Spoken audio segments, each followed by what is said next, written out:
What is up, Operation A5 fans? We got another great episode for you today. It's a hot one today. We are talking about Christianity and politics. So why don't you buckle up and let's go.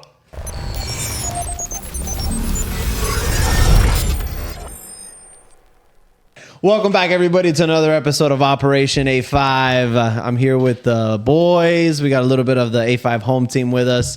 And today's going to be, I think, a fun episode. It's definitely going to be one that's going to get everybody's jeans a little tight.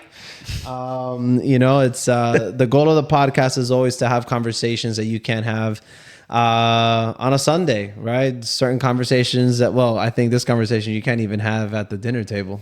Yeah.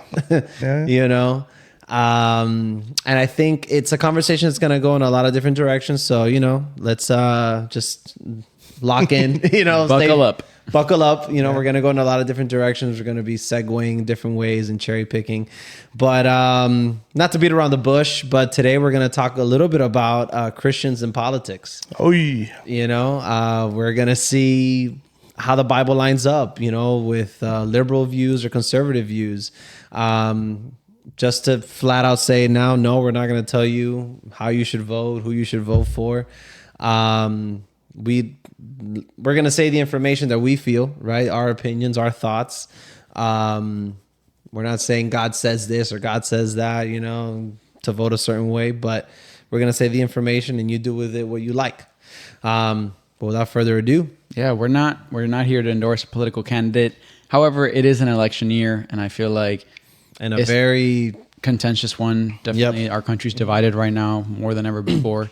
And I think that, I personally have gotten a lot of questions about it recently. Like, a lot of Christians want to know, and what should I do? Because I don't like this guy for X and Y reason. I don't like the other guy for X and Y reason. I don't know what to do. Yep. How do I contextualize this? How do I vote? Should I not vote? And it's almost like the big elephant in the room or in the church.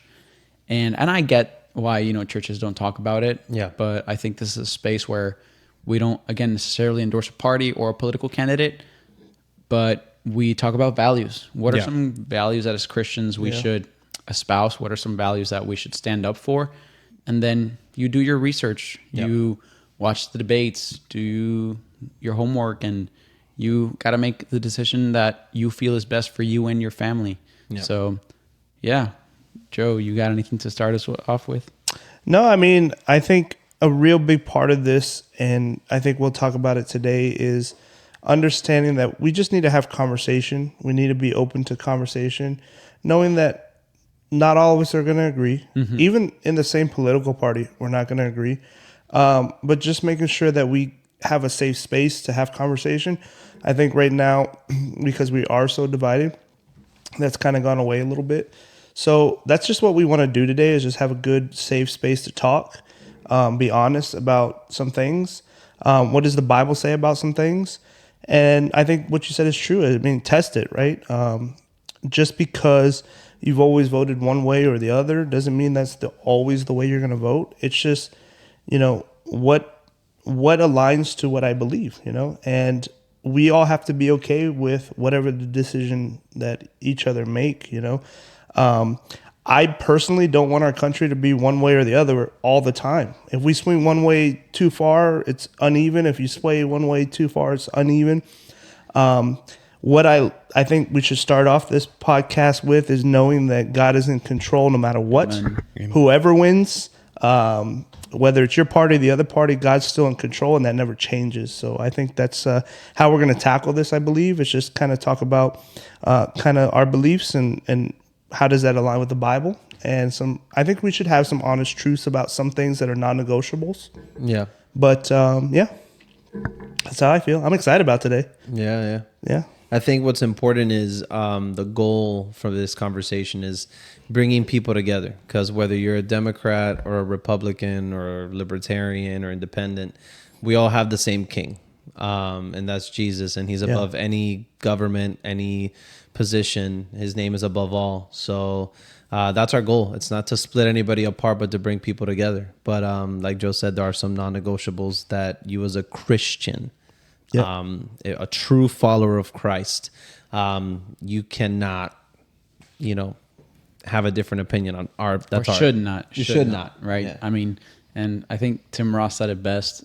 Realistically, whoever wins in November, they're going to be in office for 4 years. We serve an eternal king. Yeah. So I think I'll start with I'll start this way, kind of outside of the political conversation, but I think one of the things that I strongly dislike the most, if not hate, about the political division in our country is how we've just demonized the other side, whatever side you're on, demonize the other side. And frankly, vilified them. Yeah, man. And I have close friends that I love and we disagree politically, but I still love them. They're my brother. And so it's just sad where we've gotten to as a society, as a country, where no matter what side of the aisle you stand on, if you disagree with the other side, it's like we can't have communion, we can't be friends. You're either a racist or you're a communist or you're a bigot or you're whatever it is, right? It's just insults. And it's like, hey man, if we really sat down and talked,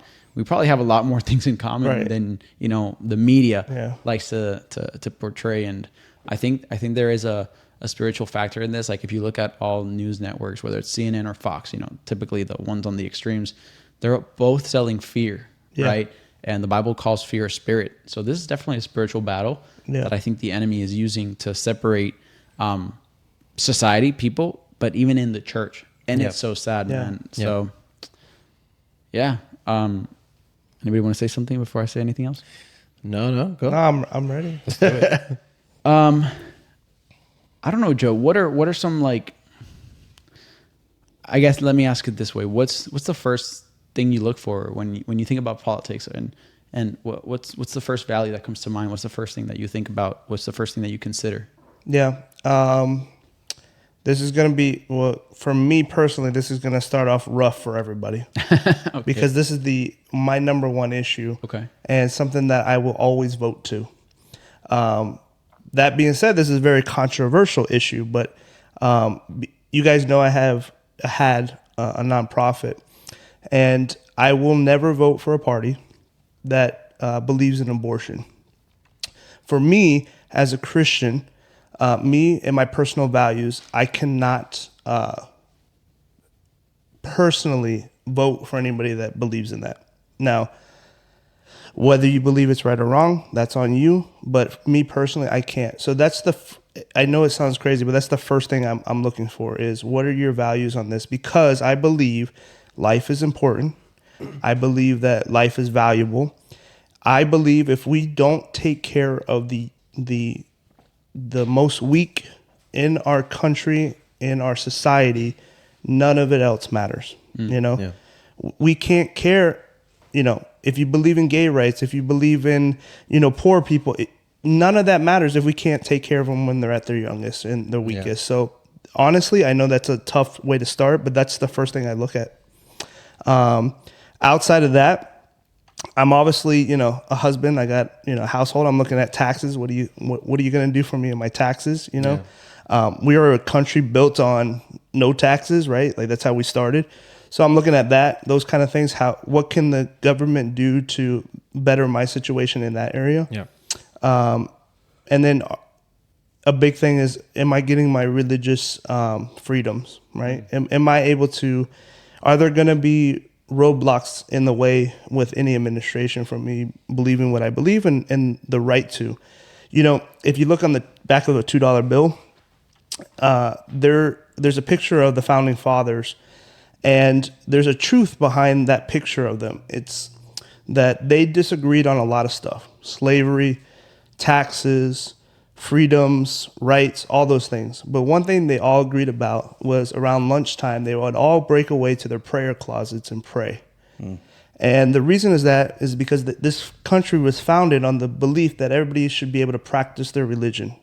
This is a Christian country that was built on Christian values, but they believed in the right for everybody to practice their religion. Right. And we've come a little far away from that, where it's keep religion out of in politics. But that's where it started, was in politics. That's the reason why we have a country. So does the political party believe that I can believe what I believe? So those are I think, three big hitters: finances, religion, and then, life for me. So, yeah. Yeah, that's good. Um, I I was recently watching an interview with the president of El Salvador, Nayib Bukele. I Is really that the like guy him. with Tucker Carlson? Yeah, he's been imprisoning like all the MS-13 gang. Yeah. Like He burned a bunch of cocaine. dude, in the span of like, I mean, he just won for his second term. I think the terms over there are 5 years, but in his first 4 to 5 years, I'm not sure how long the terms over there are, but I think he went from being the country with the highest murder rate per capita. Like it was literally by statistics, the most dangerous country in the world. Yeah. Wow. By the murder rate per capita to, I don't know if it's now the safest or like top 3 safest. I don't know, but just the change is radical. Like they've completely taken over, changed the country in terms of making it safer financially. And this is really what I wanted to touch on is I was watching the interview, and he said that for I guess I don't know if this was already implemented or he's going to, but he was talking about a 3-step economic plan to bring financial prosperity and development to the country. This is an economic plan. Do you know what step 1 of that financial plan was? He said, and I quote, he said, "Pray and seek God's wisdom." Wow. And Tucker Carlson was surprised. And he by was that. like, "That's your step 1 for a financial plan?" He's like, "Yeah." He's like, "Step 1 is to pray and seek God's wisdom." And he answers, and I quote, "Why wouldn't I seek God's wisdom?" Wow. And I wish that was the heart behind modern politicians. Yeah. And frankly, I feel like I don't see that often. Yeah. I really don't. I just really don't. And I kind of want to land the plane for a little bit there because we spoke about, for me, those are some of the biggest things: finances, the economy, Yeah. the safety of my family as a husband, as a cat dad. I got to protect that cat, you know. No, as a husband and one day, hopefully a father. Yeah. Those are the biggest 2 things, you know. How is my pocket affected, and is my family going to be safe? Am I in a country where my family is protected? Am I in a state where my family is going to be safe and secure? And so I think I relate to you in definitely the economy, and I would say safety. I mean, immigration is a big hot button issue right now. I think that's something that the country needs to address on both sides. I think whatever side you're on, I think we need to address immigration. We need to address the economy. Sometimes I feel like I don't know what's true and what's not because I hear like statistics from both sides. Like under this president, we were better. No, under this one, we're better. And it's like, who has the truth? Right. All I know is my lived experience. Right.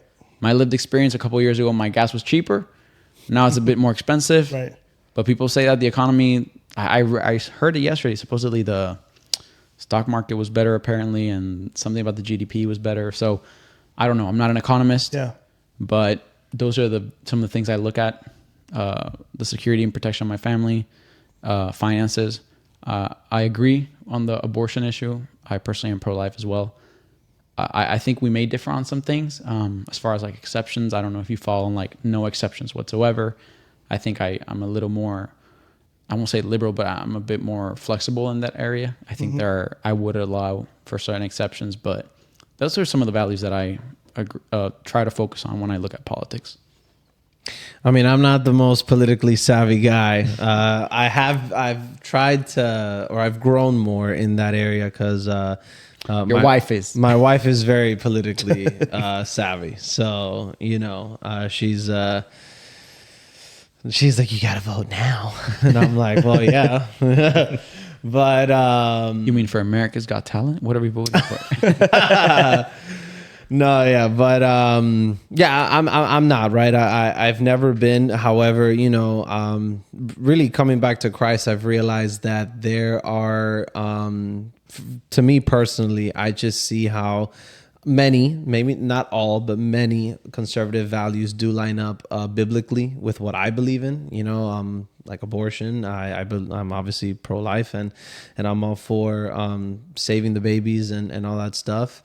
I just read something right now, right, in regards to that Christians, it's not so much, Christians don't worry so much about, and this is gonna sound rough, about the women's rights, right? Like, oh, my body, my choice. They care more about the life, right? You know, and preserving that life and saving that life. I think before I used to be flexible as well. I don't know if I am so much now, because there are certain cases, unfortunately, if a woman is assaulted sexually and gets pregnant because of that, that sucks. And I personally would probably be like, I would probably be an exception there, but then I fall too much into thinking of like, but man, that's a kid, at the end of the day, and we live in a fallen world, unfortunately. And why does that child have to pay the price, right? But then again, I also think about the mother and all that stuff. I used to joke with all of you guys that, I'll vote for whoever makes my gas cheaper. So I agree. A few years ago, gas was cheaper. But obviously, I do take it more seriously now. And yeah, we're in a very turbulent season in this country where there's a lot of political games being played. And unfortunately, there is division in the church, because I think this is something that doesn't get talked about. Like how should we vote? How what should we really value? But yeah, I guess the things that I value most are for sure security. Like who's going to secure this country more? Because every week I see how an immigrant that crossed our border has raped somebody, murdered somebody, has robbed somebody, and has nothing to do with the specific country, that person is coming from, but it just has to do with the fact that we're letting anybody into this country right now, and that's the truth. Right. That is the God honest truth. I don't know the statistic of how many are coming in through the border. I'm not. I don't have those numbers, but I know it's a staggering amount. I mean, millions of people have come. Well, I was saying like daily or weekly. Daily, the number is staggering. I heard it the other day and I'm like, holy cannoli, that's a lot. And again, everybody wants to, this is why like when people want to bash on the United States, I'm like, then why do so many people want to come here? Right. USA, baby. So we are the greatest country in the world. And we have always been the superpower. I fear for the day that we're not. I don't see that ever happening, at least hopefully not while I'm alive. But yeah, for me, it's security. Who's going to secure our country the best, right? And who's going to avoid war? Because there's a lot of war happening in this country right now, and however side you lean on, Israel, Palestine, Russia, Ukraine, whatever, which everybody should go for Ukraine, I would believe, But yeah, I mean, however you go, the point is, we would obviously need someone in power that could avoid those things, that could resolve things through communication and not through so much, I guess, aggressive, hostile action. But yeah, that's good. I know for me, I also sided with Renee. Basically, I don't consider myself the most politically savvy, inclined, or however you want to call it. Mm-hmm. But I'll definitely speak on the part of, man, just really trying to do your research and get to know the candidates that you will be voting for at the end, and just make a wise decision. And even if the candidate that you voted for didn't get elected, it's coming into agreement that we're called to love one another and to pray over our leaders. So I'll speak more on that point than regardless of who it is. Regardless of who it is, absolutely. Yeah. Pray for that they get wise counseling on their end, because I feel like the world has taught us, oh, okay, this guy sucks. Like, he is just trash. This is the worst president we've ever had. It's like, no, like that doesn't edify at all. Yeah. So trying to be able to really understand the situation. I'll say this part, like before, when I was younger, I would say they're all dirty. Like, they're all dirty. I don't care. Right, left, you're dirty. But as I've grown, as I've matured, it's like, okay, why did they make these decisions? What led to this? Like, trying to really dissect that. Right. But regardless, is like, where do their values stand as an individual, and where are they trying to move in their political party? Yeah. So that's kind of my take on it. Yeah. To one thing you were saying is that, it would be silly for us, and I mean, we do it, but it would be silly for us if we wanted our president to fail, because they are, they're running the country. So if he fails, we all fail. Right. So yes, even if it's not the guy I wanted, I want to pray for that individual. I pray that he does get wise counsel. I pray that he opens his ears to hear some things on both sides, whether if it's my candidate, that he would hear a little bit from the other side or vice versa. Because, we should never be praying that we hope the other side fails. Right. Because then that means we're all failing, because this is one nation, right? So, and I think, sadly, that's where we're at right now. Yeah, I agree. And I think if we could just move a little bit away from that, we'd be in a better spot. But yeah, it's a good point. Yeah. Let's talk about what is that something that, you guys think that, man, even if there are two people with two different political parties, like, where can they have those conversations, and what should they, be the boundaries of stuff like that, or to walk away from it, as opposed to like, just not even talking about it? Because I think they should be addressed, even if we disagree. Yeah. Are you talking about friends specifically? I mean, just in general? we could say people in general, but I think those conversations usually happen amongst friends. I only ask because I think with friends, it's so funny because 95, 96, whatever % of the time you guys get along. And then the second you talk about politics, we're two different people. Yeah. So just understanding that, this area we're never going to agree about, and that's okay. And maybe that's starting the conversation. Hey, I want to have this conversation with you. I think it's going to be healthy, but let's walk away from this knowing that maybe we will never agree about some things and be okay with that. I think that's a healthy place to be. But this idea that I think that's what the big corporations want us to do, is be separate. Right. When 90% of the time, the person that I can disagree super hard on politically, we have lunch every day together. We're working together. We get along. We're best friends. We make jokes, but the second I make a joke about something that they don't agree with because it's politics, it becomes weird. So I think understanding that 96% of the time we agree about a lot of things, and I think Alessandro said a lot of things we're the same about, we come in alignment. So I think that's a healthy start. It's just saying, hey, I want to have this conversation because I know you feel this way, I feel this way, but just let's walk away from this knowing that we're still buddies. Yeah. We're still family, whatever it is, and that we might not agree about everything, and that's okay. You're not going to change my mind because there's stuff I'm stuck on and I will never change. Right. So just like with you guys, no matter what you think about abortion, I'm not going to change how I feel about it. Right. How I feel is how I feel. There's other things that I'm more willing to understand. Maybe you have a better way to do economics or whatever. So yeah, I think that's a healthy way to deal with it.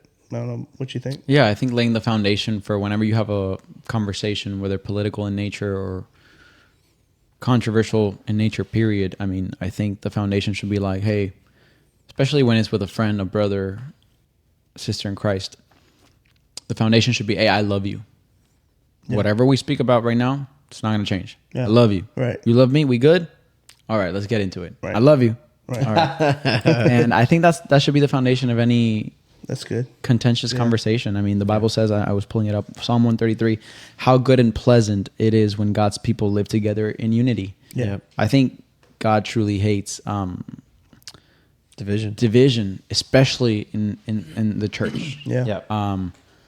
And yeah, I just think we're in the world, but we're not of the world. And so because we're in the world, we consume media, we consume social media.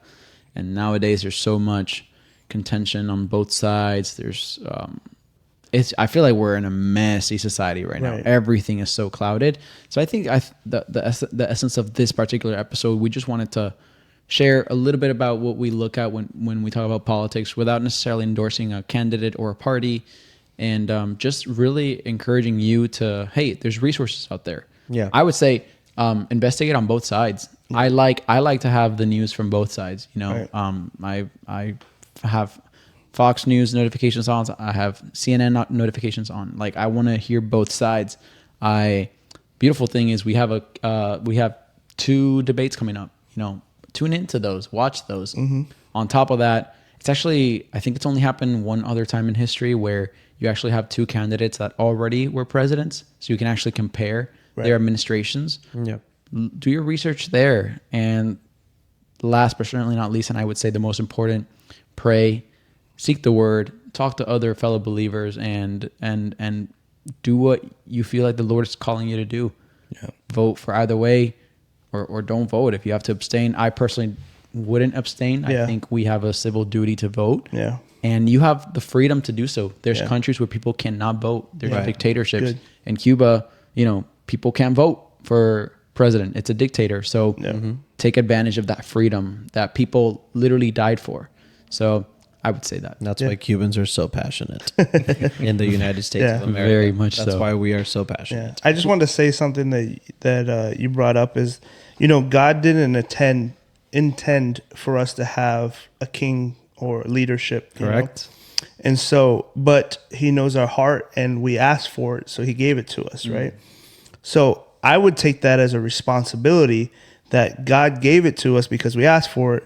We need to be doing our research. We need to be taking the time to do the right things, because God went against his own will to give something that we desired or wanted. So I know there's a lot to that story, but in that fact, I just take it as, man, we need to do our due diligence, right? We need to do the right thing. We need to, like, whatever side you vote on, like, don't just, because this is what they tell me to vote. Correct. Yeah. I need to do and research, because just like I said about the abortion part, right? I could have two candidates that feel that way. That doesn't mean that, because he's on the side I believe and the other one's on the different side, they both believe the same. Okay, well, I got to research and find out. Like, I got to really find out. And even if he does believe, that's just one step of my many processes. Correct. Yeah. Now I got to see, okay, does these things align, right? So that was just one filter. Now I got to go through another filter and another filter.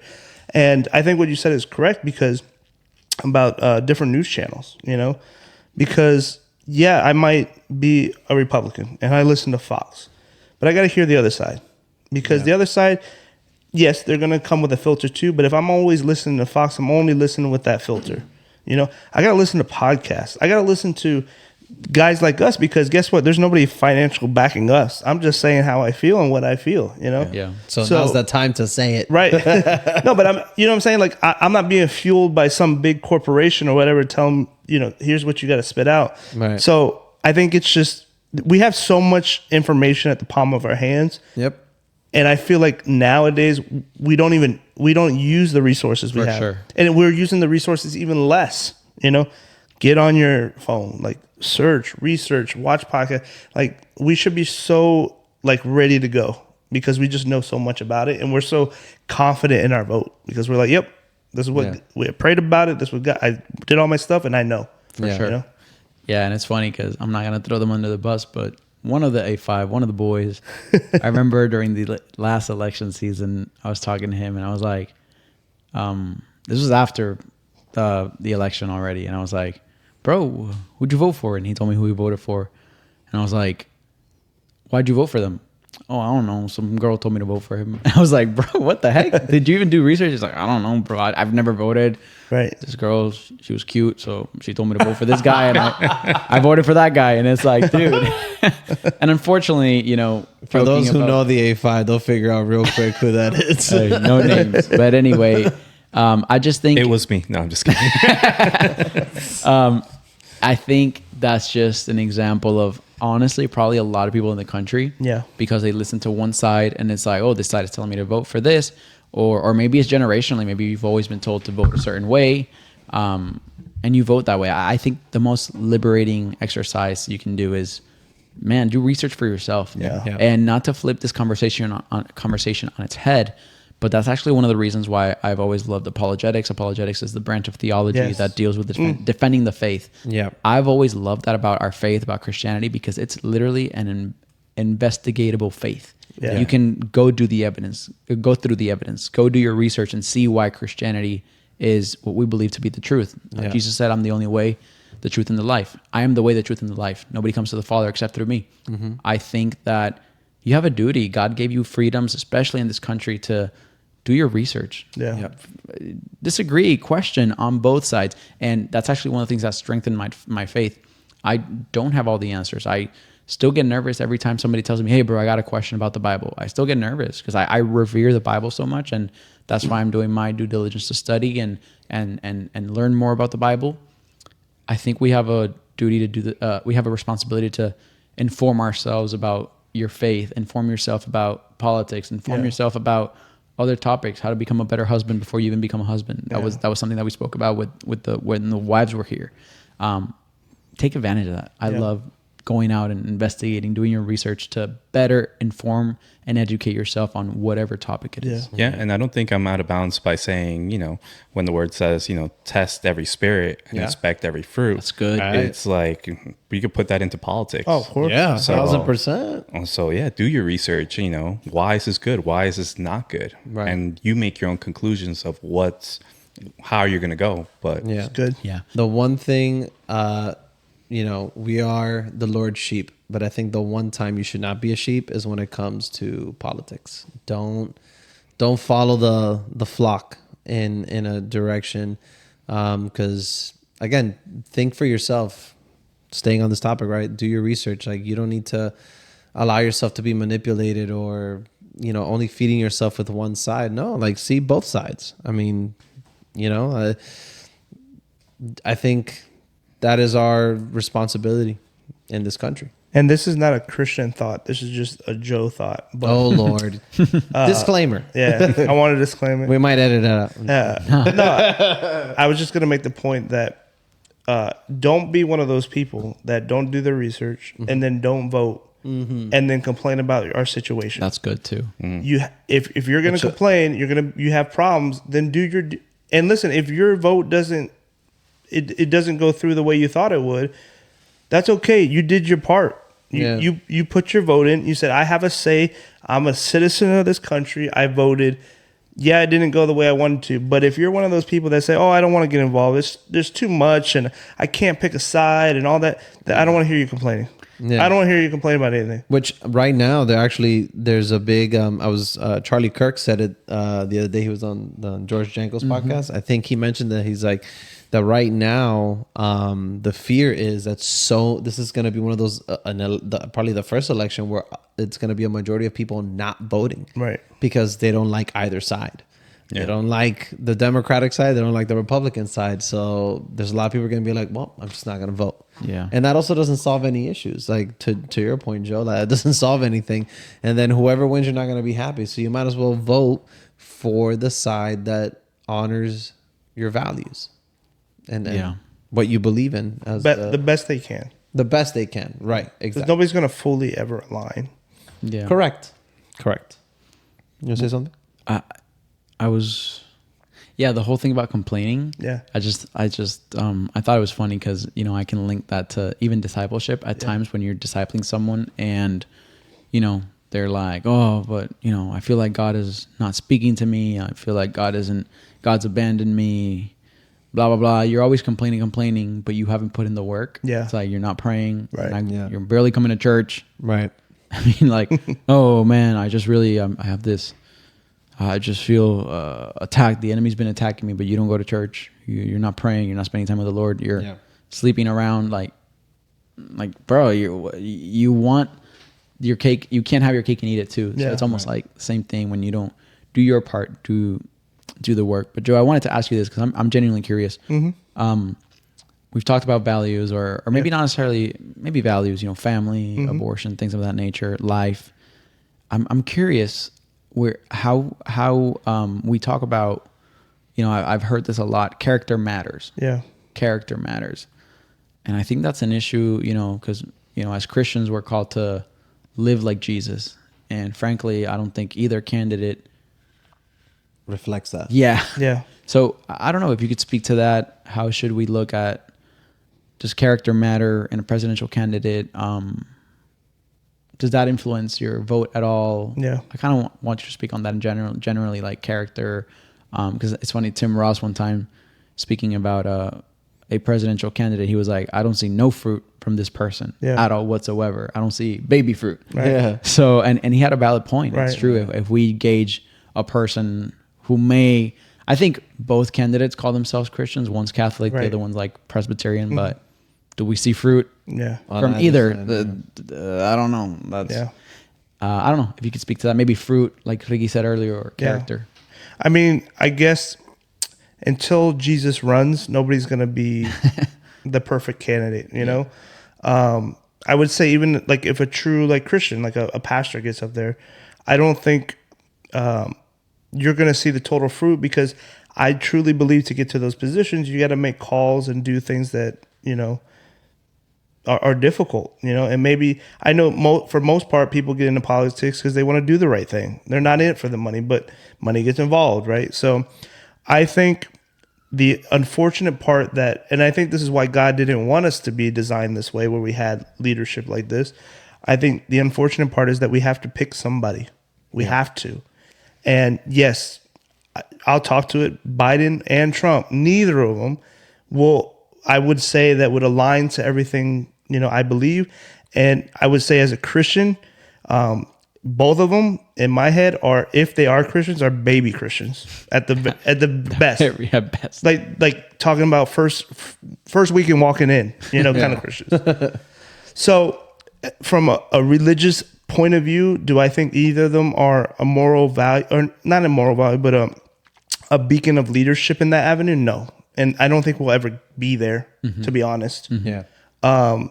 But which candidate will align to my values in life, I think, is how you get through that, right? Because I got to pick somebody. Yeah. Somebody's going to be our president, and I need to make sure that that president is going to at least check off as many boxes as I can.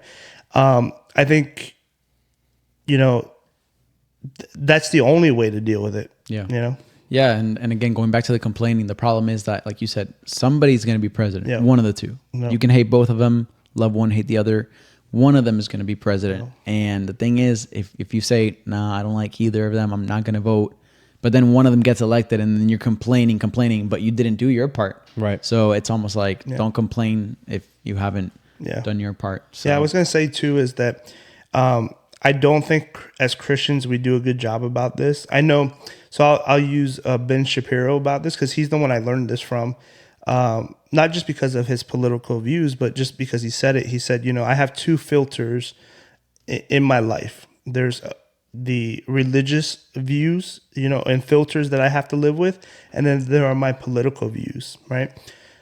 Sometimes my political views don't always align with my religious views, because those things don't always align, right? Mm-hmm. But I have to make a choice on a person that best will filter both of those. Yeah. So, for instance, like I might believe that we should love everybody, right? Because that's a Christian value.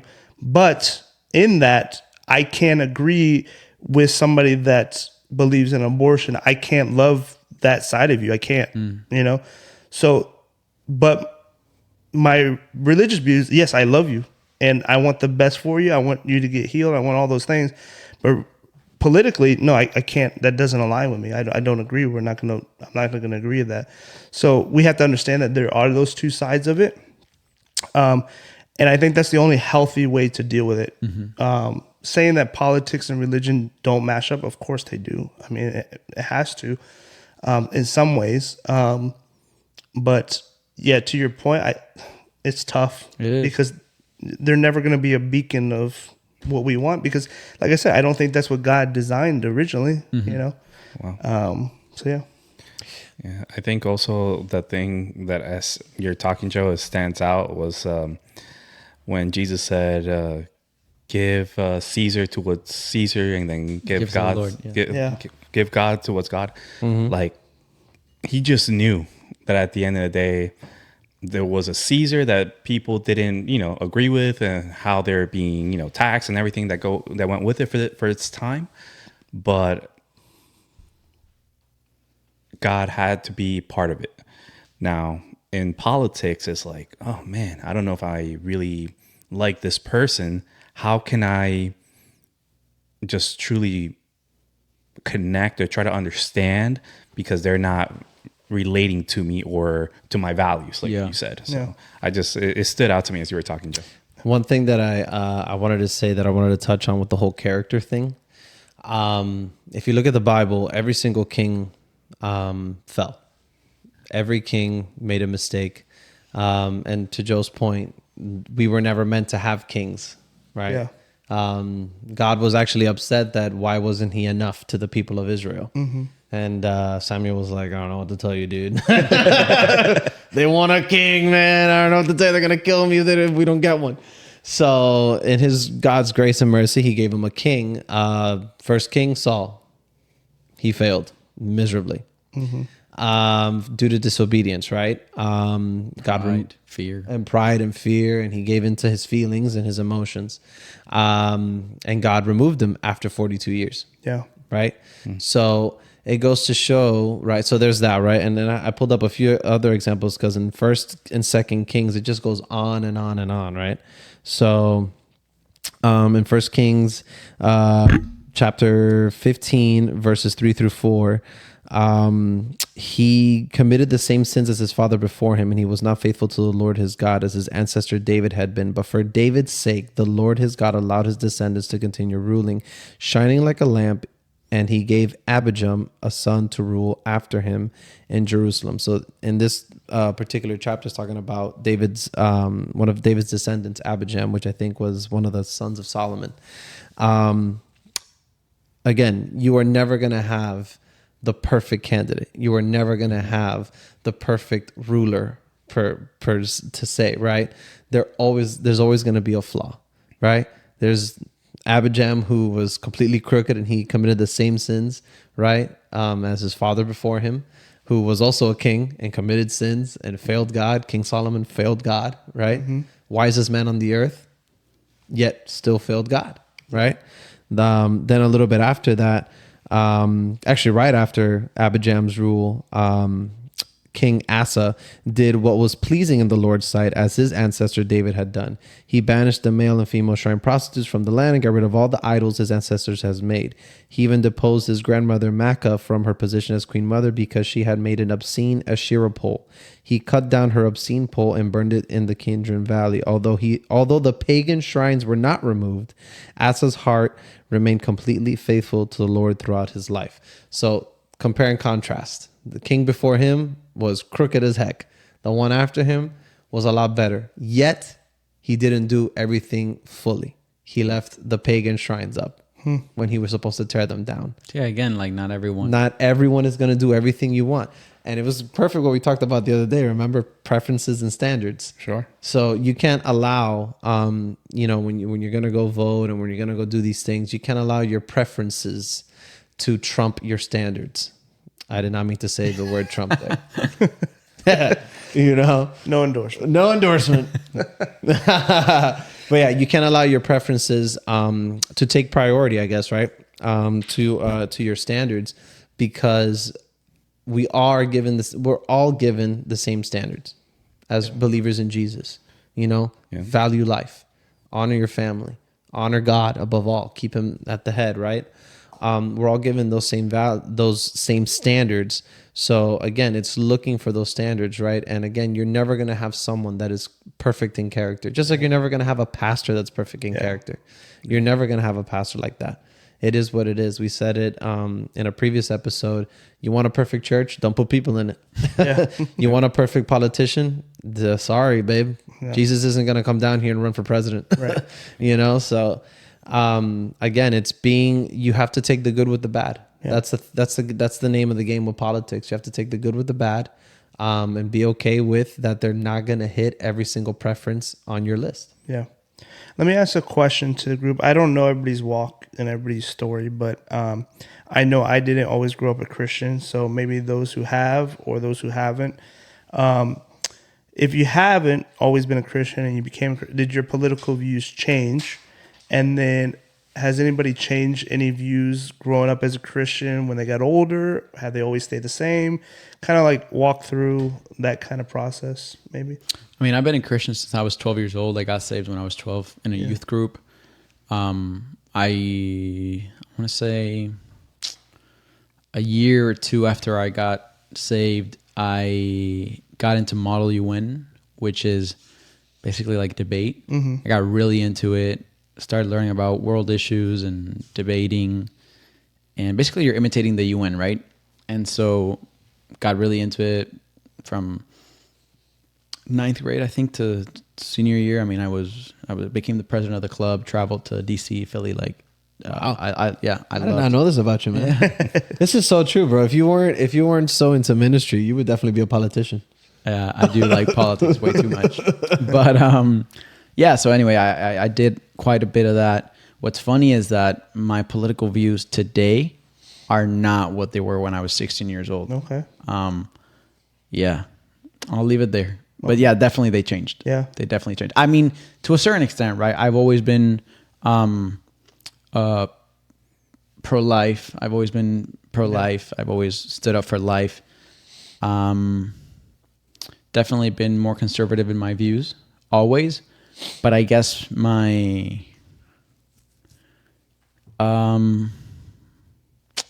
I don't know. I guess with time and experience, and also, again, I'll say this much: what you listen to really influences you. Yeah. Yeah. I went to a school that was not predominant. It was secular, right? So the views there that were being taught were not conservative, and so I was leaning a different direction, right, and listening to different sources. Yeah. And it's funny because I wrote a paper in 2016 that I completely disagree with today. And I keep it because I'm just like, wow, how you can change with time, with age, with experience. And so definitely my views have changed in the last, since I was 16. In less than 10 years, my views definitely have changed. Well, yeah, for me, for sure. I mean, I've been a Christian, really a Christian, because I got saved when I was first saved. I like to say my first relationship with Jesus was when I was 13. My second relationship, which has been, a lot more intimate, has been, now in my late 20s. And I, for sure, again, I've never been super political or into politics. I tried to avoid it as much as I could. But now, again, I married a woman that is into politics, right? My brother's also very much into politics. So, I get a lot of stuff from them. I get a lot of stuff from you and from Joe. You guys help me out a lot with that stuff. And now, when I first came to Christ, I was still kind of like... again, when I came back to Christ in 2021, I was still a little like maybe not as conservative in my opinions and in my values, but now I definitely am. There's a lot of things that have shaped my belief, and honestly, it has nothing to do with a pastor. It has nothing to do with even you guys. It has everything to do with what my Bible says. Yeah. And we all have the same Bible. Yep. Yeah, definitely for me. So for me, I've been a Christian since I was 20. I'm 33 now. So I like to say I'm a fairly newer Christian, even though I've been going deep these last few years. I don't know if I would say like that they have changed. Definitely I have changed as an individual, but that's because I've gotten older, I've matured, I've experienced life totally different. And the same man that you're talking to today at 33 isn't going to be the same man next year or 10 years from now. Yeah, so true. I'll even, say that towards my political party. But there's always just the core values of what I want to walk in and how and who will be the best candidate for that. I don't know if that answers your question, Joe, but I guess that's the best way I know how to answer. And what's interesting to me, though, too, is like growing up in Puerto Rico, it's not about Democrats, Republicans. Yeah. That's not what politics is about in Puerto Rico. We're a territory. So the key issue in Puerto Rico, you could argue that right now it's other things, but for the most part in Puerto Rico, it's always been three main ideologies. Do we want to be a state? Do we want to stay the way we are right now, which is a commonwealth or a freely associated state? Or do we want total independence from the United States? So growing up, I feel like to some people, in politics always gets contentious to some people. Sure. But because those were the three main ideologies, it wasn't as contentious. So I could be talking about politics. Oh, I'm pro-statehood. Oh, you're pro-independence. Cool. all right, let's move on.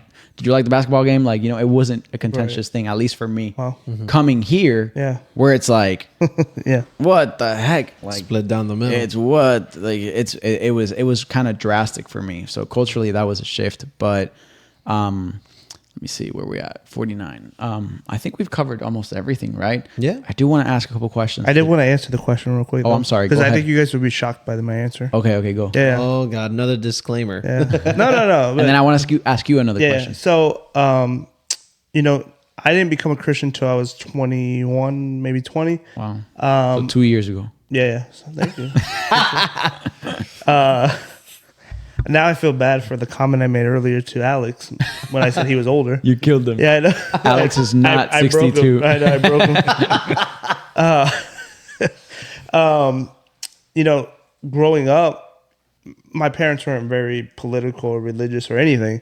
So let me just say this. I voted a lot differently my first couple elections than what you'd see walking into my house. Gotcha. So because I was young, unguided, didn't really have values, I was one of those people. That's why it bothers me so much that I just voted for what everybody else voted for. Yeah. Just because it was popular or whatever at the time with the people. So, you know, when I did become a Christian, I started to realize, wow, I don't care what the media says about this person. Actually, all those things that I felt in my spirit align with this guy, you know, and align with this guy. Mm-hmm. And so that's why I asked it, because there was a big change in my life where I realized, no, this is how I feel. And then I went all in. Like, I'm like, okay, this is who I am. This is this is what I believe, you know? So, so much so you can tell when you walk in my house, you know? Yeah. 1000%. And even honestly, yeah, same because when I was 16, I'm a high school student. Again, I'm a Christian already, and I do have conservative values, but I was open to other ideas. Yeah. Like my posture on immigration was very different. I was like, let everybody in back in 2016. And now as a husband, I'm like, wait, who are we letting in? Because again, I literally saw it today. Some like a person from Central America who came and literally recorded himself as he was raping a 13-year-old. A 13-year-old, right? So as a husband, and again, one day a father, I'm like, okay, who are we letting in? Right. So even in immigration, my stance is completely different. So That's good. I agree with you. I've definitely changed overall. I wanted to ask you about abortion because I'm really open to everything, but not everything. I mean, like I am pro-life. I wanted to ask you. We'll wrap this up. This can be like, what's that? Like lightning round. Yeah. Okay. So with abortion, do you believe it should be dictated at the federal level or state level? State level. State level. Okay. Yeah. If it's at the state level, well, I guess women can go to another state if they're in a state and they want to get an abortion. And then exceptions, any exceptions at all, or no exceptions whatsoever? So there's only one exception. I believe is where the mother's life is at risk. Fair. And legitimate risk. Yeah. Not as like she's gonna die if. Not as an excuse for doing the abortion. And the only reason I say that is because you know, I went to EMS school. I was going to be a paramedic, and you learn a lot about, you know, quality of life and importance of life and all those things. And you have to, as a paramedic EMS, you have to identify which life is at the time more, I don't know the word, but more likely to live, right? Okay. And so if a mom and a baby are dying, the mother has more of a chance of living than the baby. And that's why that would be the only exception because of that reason. That if you had to choose one, right? I'm not God, but if I had to choose one, the mom's life scientifically is more likely to live. I don't believe, you know, rape and all that. I'm a product of that, you know. I'm here because somebody said yes, you know, and they could have said no. There's lineage there. I don't think you right or wrong with another wrong. Fair enough. So that's why I'm so hardcore about it, because if my grandmother said no to something, she said no to us, I wouldn't be here right now. Yeah. You know, but because she said yes, and thank God she did, because I have kids and all that. But that would be my only exception, and I know that's rough for some people, but I really believe that there's a baby in there and there's a life, and Yeah. that life is valuable. 100%. And so do I. You know, the Bible says that even before, even in your mother's womb, I Yeah, knew you, he I knew you. formed you, Yeah. and you were fearfully and wonderfully made. So I do believe it's a life. Yeah. Yeah, it's one of those issues where it's like, I'm pro-life. If you ask me what you should do if you ever come, and I know people that have gotten abortions. Yeah. So I'm sensitive to it. By the way, I'm not pro-life. Interesting. I'm pro-choice. Except there's the choice of adopting, keeping the That's baby, good. or giving the baby away. I just don't choose death. So I'm still pro-choice. There's a lot of choices. I just don't choose death. So I am pro-choice. Interesting. Yeah. That's a good way to put it. Because I don't think it's fair to say you're not pro-life, because I think that's an unfair statement too. It's on both sides. Yeah. Right. Because I do think that the people that are pro-choice, they're not saying, Right. well, I won't generalize it, but most of them are not like, yeah, kill them all. Right. But But I am pro-choice. Just not Interesting. that choice. that's really interesting. That's interesting. I've I never guess, heard that before. Yeah. I guess the last thing I'll ask is, because I think one of the things that I struggle with the most is, okay, even if, you know, someone had the power to completely overturn, I mean, they reverted it back to the states, but if someone had the power to say abortions are illegal across the country, I think a lot of people would celebrate that. But at the same time, I feel like it's almost like if guns became illegal, if drugs became, all of the drugs, weed, everything became illegal, it's still gonna happen. Of course. And so my only caveat to like completely making abortions illegal is that they're still going to happen, and they might happen underground. They might Sure. happen like In much more dangerous correct. ways. Yeah. And then those women are also going to be put at risk.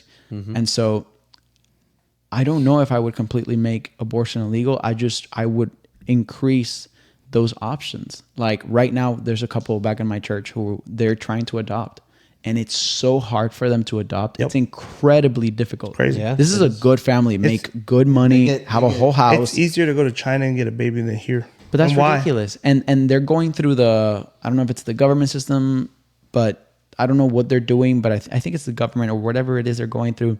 The amount of classes they're taking, the amount of like Interviews. interviews, and then the other option is go down the private route, where it's kind of like, not that you buy a baby, but Right. you get it. Yeah. But it's like $50,000 to get it. terrible. It's like, it's so difficult to Yeah. do that. So obviously an incentive is like, man, forget that. So I do agree with you. I think we need to increase those choices. Adoption. Yeah. I think we need to promote. I think there needs to be more responsibility on the men too. If you get someone 1000%. pregnant, hey, bro, that's your job too. Yeah. And And by the way, on both ways too, by the Yeah. way. Because so right now, if me and my wife are having issues having babies, I can donate my sperm, right? And we can impregnate her. But I can decide, hey, I don't want to do that at some point. She cannot have it, right? I can decide that. yeah, The second that the sperm is inside of her, I have lost all rights to the babies. And there's dads out there that have wanted to keep the babies, Yeah. but because they have no rights to that baby at all, they can't keep the baby. yeah. So just like you have to pay child support, I should still have rights to that baby as well, because it's all because of your decision. I don't agree with that either. Yeah. You know? And to go back on state versus federal, the reason why I say state, I think everything should be state level run. For sure. I think federal run things is where you get into a lot of corruption, a lot of issues. And if I don't like the state, then I can leave the state and I can go to another state. And, you can go believe that wherever. So that's why I think a lot of things should be at the state level politically. Religiously, I still hope that those things don't happen. But politically, go to a different state if you don't like it. So that's why I believe a lot of things should be at a federal level or a state level. Yeah. Are you good? I wanted to say one more thing. Go for it. Isaiah 9, chapter 9, verse 6 through 7 says, "For a child is born to us, a son is given to us. The government will rest on his shoulders, and he will be called Wonderful Counselor, Mighty God, Everlasting Father, Prince of Peace. His government and its peace will never end. He will rule with fairness and justice from the throne of his ancestor David for all eternity. The passionate commitment of the Lord of heaven's armies will make this happen. To end it with that is, like I said earlier, we serve one king. Whoever's in the chair of the president, doesn't matter at the end of the day whether they line up with what you like or not. The person that we would vote for, we don't know if they're gonna win, but at the end of the day, if they do or don't, we all serve the same king. Yeah. Whether you're Republican or Democrat or independent, whatever you are, whatever you believe in, whoever you want to vote for, we serve one king, and the government rests on his shoulders, and his peace will not depart from it. Amen. Yeah. If you're a believer, we have a king. Yeah. I don't think we did too bad, right? No, I don't think so. No, I did good. Went pretty good, right? If this ruffles some feathers, do not DM me. Yeah. All righty, y'all. Well, thank you so much for tuning in. Until next time, peace.